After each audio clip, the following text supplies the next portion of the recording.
Subscribe करें और bell दबाएं ताकि कोई खबर रह न जाए।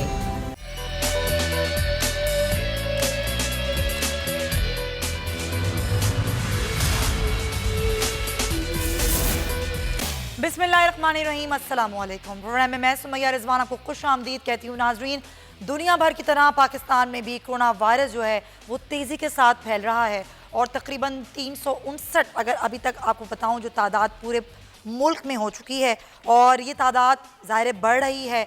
और वो तमाम तर लोग जो कि तफ्तान क्वारंटीन में रखे गए थे, अब वो जैसे जैसे अपने अपने सूबों में आ रहे हैं तो ये सूरत हाल हो रही है। खैर, अब से कुछ देर पहले बिलावल भुट्टो जरदारी ने बड़ी ज़बरदस्त प्रेस कॉन्फ्रेंस की। ज़बरदस्त मैं इसलिए कह रही हूँ कि इस मुश्किल वक्त में जिन्होंने जिस तरीके से हुकूमत ने अपना काम किया और जो आज बिलावल भुट्टो ने कुछ अहम बातें की, ज़रा वो मैं पहले आपको बता देती हूँ कि वो ज़बरदस्त प्रेस कॉन्फ्रेंस मैं उसको क्यों कह रही हूँ। बिलावल भुट्टो ने वज़ीर आज़म को मुखातिब भी किया और उन्होंने कहा कि वज़ीर आज़म समेत पूरा मुल्क कोरोना वायरस से लड़ सकता है। फिर उन्होंने अहम मुतालबा भी किया वज़ीर आज़म पाकिस्तान से। उन्होंने कहा वफाकी हुकूमत से हमें मुतालबा करते हैं कि लॉकडाउन करे ताकि हम इस वायरस से मुकाबला कर सकें। उन्होंने ये भी कहा कि मैं वज़ीर आज़म पर तनकीद नहीं करना चाहता, ये वक्त तनकीद का नहीं है। उन्होंने कहा कि वायरस को अगर हम फैलने से रोकना चाहते हैं तो हमें आइसोलेशन सेंटर जो हैं वो बनाने पड़ेंगे और एक्सपो सेंटर में सबसे बड़ा फील्ड हॉस्पिटल जो है वो सिंध हुकूमत बना चुकी है और बड़ी अहम जिम्मेदारी है ज़ाहिर सिंध हुकूमत पर भी और तमाम सूबाई हुकूमतों पर भी, वफाक पर भी। वायरस की वजह से उन्होंने कहा कि मईशत से मुतालिक भी वफाक को इक़दामात करने होंगे। ये तमाम तर चीज़ें हैं जो उन्होंने वज़ीर आज़म को ख़ास तौर पर, वफाक को ख़ास तौर पर, ये एक तरीके से उनके मुतालबात हैं, वो एक तरह से इंटीमेशन दे रहे हैं कि ये हमें करना होगा। ज़ाहिर है ये एक आलमी वबा है, आलमी वबा का हमें मिलकर मुकाबला करने की ज़रूरत है। बिलावल भुट्टो जरदारी ने मज़ीद क्या कहा, ज़रा इरशाद संजुरानी हमारे नुमाइंदे हमारे साथ हैं, उनसे जान लेते हैं। इरशाद, बिलावल भुट्टो ने बड़े अहम मुतालबात किए हैं वफाक से और मज़ीद क्या कहा है उन्होंने? प्रोग्राम के इंट्रो में कहा है कि बिलावल भुट्टो जरदारी जो चेयरमैन पीपल्स पार्टी, उनकी एक नपी तुली और बेहतरीन कौमी यकजहती से मुताबिक बेहतरीन प्रेस कॉन्फ्रेंस की और उन्होंने कहा कि कोरोना के पेश नज़र जो एहतियाती तदाबीर अख्तियार कर रहे हैं और उन्होंने वज़ीर आज़म से बिल्कुल लॉकडाउन के लिए कहा है कि हम सिंध में भी इस तरफ जा रहे हैं और एक्सपो सेंटर में एक बड़ा जो कोरोना जो वायरस से निमटने के लिए एक फील्ड जो हॉस्पिटल बना रहे हैं। इसमें एक अहम बड़ा ऐलान किया गया है, सिंध में जितने भी मेडिकल प्रैक्टिशनर्स हैं जो डिग्री रखते हैं उन्हें जो फौरी तौर पर सिंध हुकूमत 6 माह के लिए रखेगी और उन्हें जो है उनकी खिदमात देगी। बिलावल भुट्टो ने कहा कि कोरोना वायरस का मामला जैसे वुहान में पहली खबर आई और सिंध हुकूमत ने फौरी तौर पर इस पर जो इकदाम उठाने की है। सिंध हुकूमत ने दिलो जान से अवाम के लिए काम कर रही है और उन्होंने ये भी कहा कि सिंध हुकूमत ने चीन के इलाके चीन से भी उन्होंने कहा कि सीखने की जरूरत है और बिलावल भुट्टो जरदारी ने अपनी खिदमात जो है वज़ीर आज़म को पेश करने के लिए कहा कि उनके पास कुछ इकदाम हैं और जैसे अगर कुछ जो तरजीहात की लिस्ट उन्होंने बना रखी है वो हम उनको वज़ीर आज़म को देंगे। और इस वक्त बार बार साथ ही उन्होंने सवाल ऐसे किए कि जिस पर तनकीद की जाए, लेकिन बिलावल भुट्टो जरदारी ने कहा कि ये तनकीद का वक्त नहीं है, कौमी यकजहती का वक्त है और ये आलमी वबा है जिससे निपटने के लिए सिंध हुकूमत काम कर रही है। उन्होंने ये भी कहा सिंध हुकूमत ने बैरून मुल्क से खुसूसी तौर पर जो ईरान से आए थे उनका जो मुकम्मल तौर पर जो है FIA से डेटा हासिल किया था। तो एक बड़ी प्रेस कॉन्फ्रेंस थी, उसमें फिर हमने सवाल ये भी किया कि पीपल्स पार्टी की जो सरगर्मियां वो कब तक मुअत्तल रहेंगी। उन्होंने कहा है कि पीपल्स पार्टी की कोरोना वायरस से निपटने के लिए तमाम सरगर्मियां जो है बिलावल भुट्टो जरदारी का के वो मुअत्तल कर दी गई हैं। जुल्फ़िकार अली भुट्टो की 4 अप्रैल को जो बरसी की तकरीबात वो मुअत्तल कर दी गई हैं और उन्होंने पाक फौज का खुसूसी तौर पर आखिरी में इसमें बयान किया कि किसी भी मुल्क की फौज जो है वो अहमियत की हामिल होती है और पाक फौज के जवानों को सलाम पेश करते हैं। सेहत के जो मेडिकल प्रैक्टिशनर उन्होंने जो काम किस तरह का जंग लड़ रहे हैं उन्हें खुद पर सलाम पेश किया। बिल्कुल सही इरशाद संजुरानी, आपका बहुत शुक्रिया। आप हमें बड़ा डिटेल से आगाह कर रहे थे कि ज़ाहिर बिलावल भुट्टो जो हैं वो सूरत हाल के हवाले से जो है उन्होंने एक मुतालबा भी किया। जी हाँ, पूरे मुल्क में तमाम तर बाज़ार बंद हैं, मॉल्स बंद हैं और कोरोना से बचने के लिए सिंध हुकूमत जो है वो ये इक़दामात उठा रही है। तो ज़ाहिर है तमाम तर जो मार्केट्स बंद हो चुकी हैं, कोरोना वायरस से बीमारी का ये खौफ है, लेकिन जुज़वी लॉकडाउन है। गरीब आवाम अब क्या करेंगे और किस तरीके से अपने रोज़गार को आगे बढ़ाएंगे, ज़िशान अहमद हमें बताएंगे, एक मार्केट में मौजूद हैं वो। जी ज़िशान, क्या बता रहे हैं आप? जी बिल्कुल, कोरोना वायरस के ख़तरे के बायस से हुकूमत सिंध ने तकरीबन सूबे को लॉकडाउन कर रखा है, जो कि एक अच्छा अमल भी है। मगर यहाँ पर जो मार्केट एरियाज़ बंद हुए हैं, जिसकी वजह से डेली वेजेस को भी परेशानी का सामना करना पड़ रहा है। इसके अलावा जो ताजिर हजरात हैं जिनके ऐसे कारोबार हैं जहां पर ज़्यादा रश नहीं होता, उन दुकानों को भी बंद करवा दिया गया है, उन मार्केटों को भी बंद करवा दिया गया है। जो अनाउंसमेंट की गई थी हुकूमत की जानिब से, वो रेस्टोरेंट्स हों या ढाबे हों, इसके अलावा जो शॉपिंग मॉल्स हैं बड़े, जहाँ पर लोगों का एक जम्मे गफ़ीर दिन भर रहता है, तो लोगों का इंटरेक्शन कम करना जो है वो दरअसल मकसद है कि लोग ज़्यादा इंटरेक्ट ना करें। मगर ऐसे कारोबार जिनमें लोग जो हैं वो कम ही जाते हैं, उनको भी यहाँ पर बंद करा दिया गया है। सदर के इलाके में मौजूद हैं हम लोग और कुछ ऐसे कारोबारी हजरात मेरे साथ मौजूद हैं, उनसे हम थोड़ा सा सूरत हाल जान लेते हैं। मुझे ये बताइएगा कि आप लोगों की दुकानें बंद करा दी हैं? हमारी दुकानें बंद करवा दी हैं, लेकिन हमारी दुकानों में जो इतना रश नहीं होता। हमारी नॉर्मल सी मार्केट है, जैसे मॉल्स वगैरह है, वो बंद करवा दी है, वो ठीक है। हमारी दुकानें ऐसी है कि छोटा मोटा कारोबार है, 2-4 बंदे रखे हुए और थोड़े बहुत गाहक आते हैं, बस ऐसा कर। वेज पे जो काम कर रहे हैं लोग वो भी मुतासिर हो रहे हैं आप लोगों के पास से? जाहिर सी बात है, जब दुकानें ही बंद है, जब रोज़ का बंदा कमाने वाला है, वो कैसे लेके जाएगा। अगर हुकूमत आपको ये ऑप्शन दे कि आप लोग जिनके पास कम रश होता है, तो बहरहाल रश तो होता है ना, 2-4 लोग तो आते हैं दुकान पे आपकी, तो उनके लिए हिफाजत के लिए क्या इंतजाम करेंगे? सैनिटाइज़र वगैरह प्रोवाइड करेंगे आप लोग उनके लिए? जी बिल्कुल करेंगे, पर उनके लिए ऐसा करना पड़ेगा, सफाई के लिए कुछ ना कुछ रखना पड़ेगा। लेकिन अल्लाह का शुक्र है कि हमारी मार्केट ऐसी है कि यहाँ पे सफाई वगैरह सब रहती है। ऐसा नहीं है कि होती है ना और मार्केटें गंदी, ये वो, बिल्कुल साफ़ मार्केट और छोटा सा कारोबार है, 2-4 गाहक आते हैं, 1-2 बंदे रखे हुए, वो नहीं है जैसा भीड़ वाला काम नहीं है, नॉर्मल सा काम है हमारा।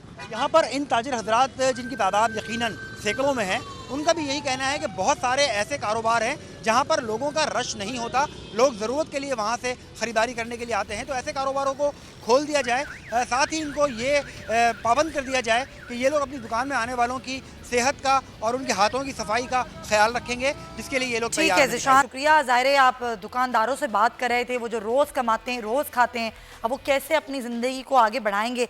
ज़ाहिर मुश्किल वक्त तो है, लेकिन हम एक दूसरे की मदद भी करनी होगी।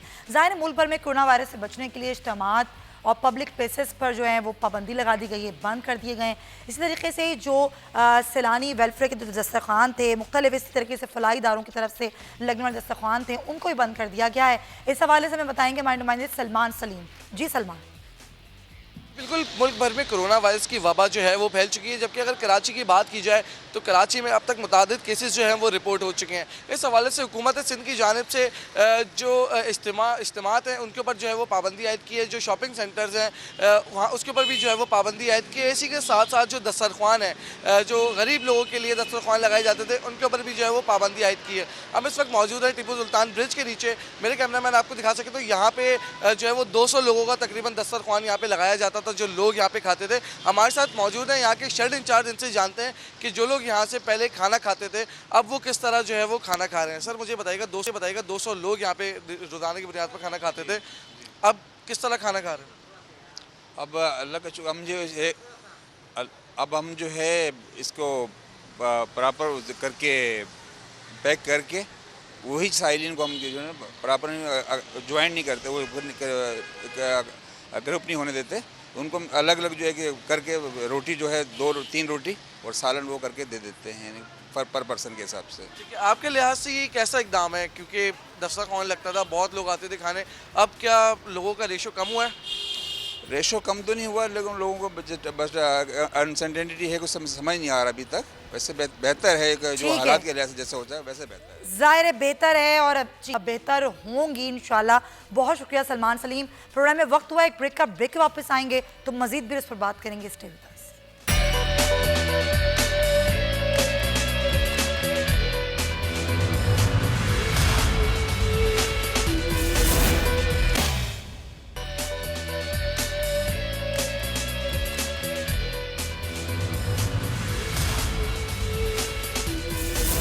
Welcome back to the show. नाजरीन, कोरोना एक आलमी वबा है, इससे निमटने के लिए हमारा दीन हमें क्या हुक्म देता है, इस पर हम बात करेंगे। चेयरमैन इस्लामी नजरियाती कौंसिल क़िबला याद साहब हमारे साथ मौजूद हैं।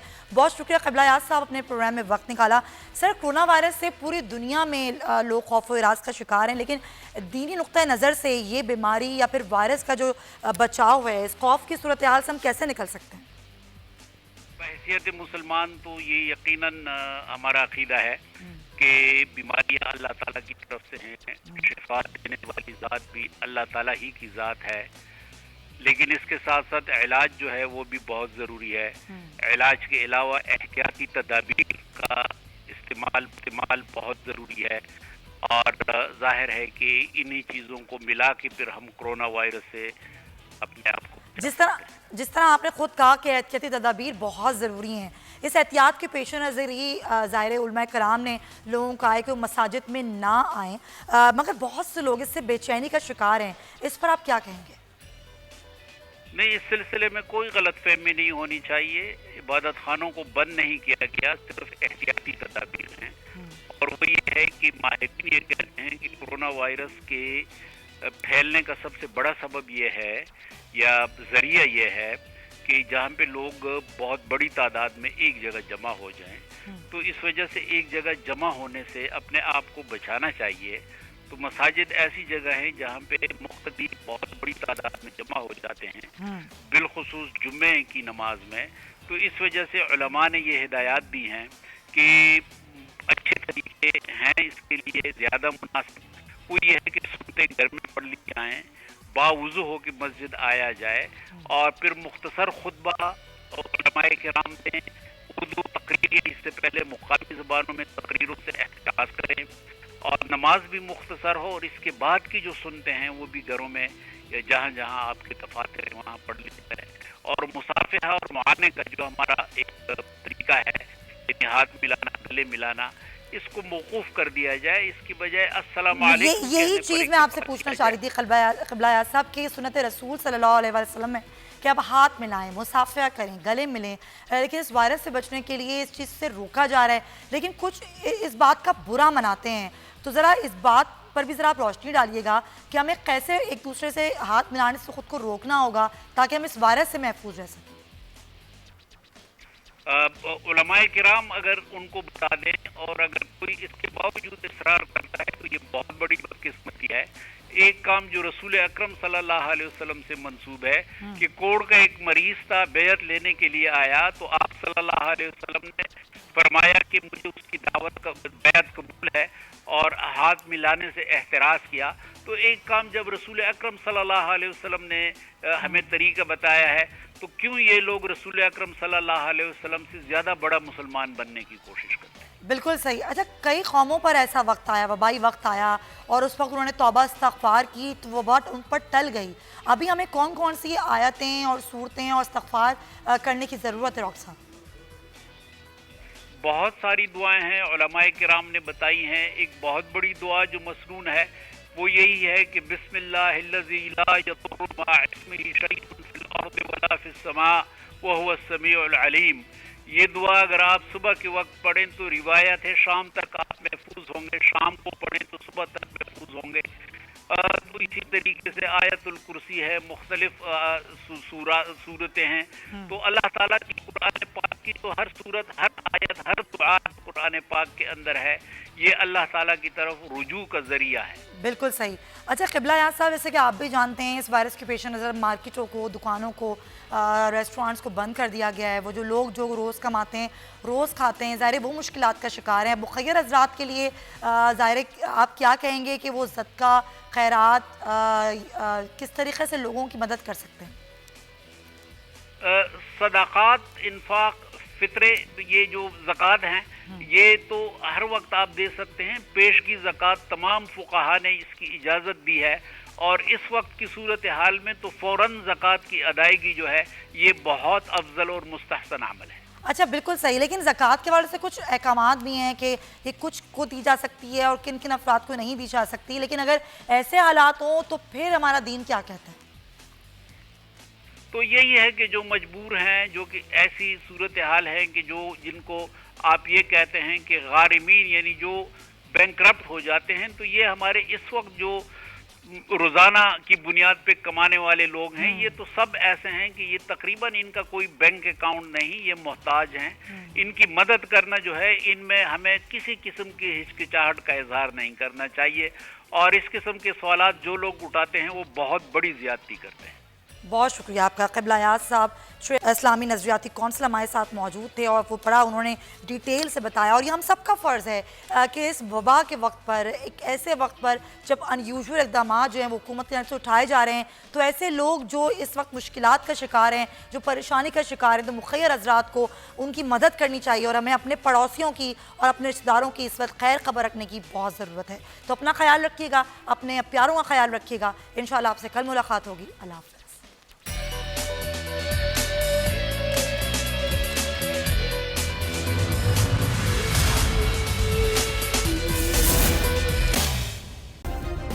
सब्सक्राइब करें और बेल दबाएं ताकि कोई खबर रह न जाए।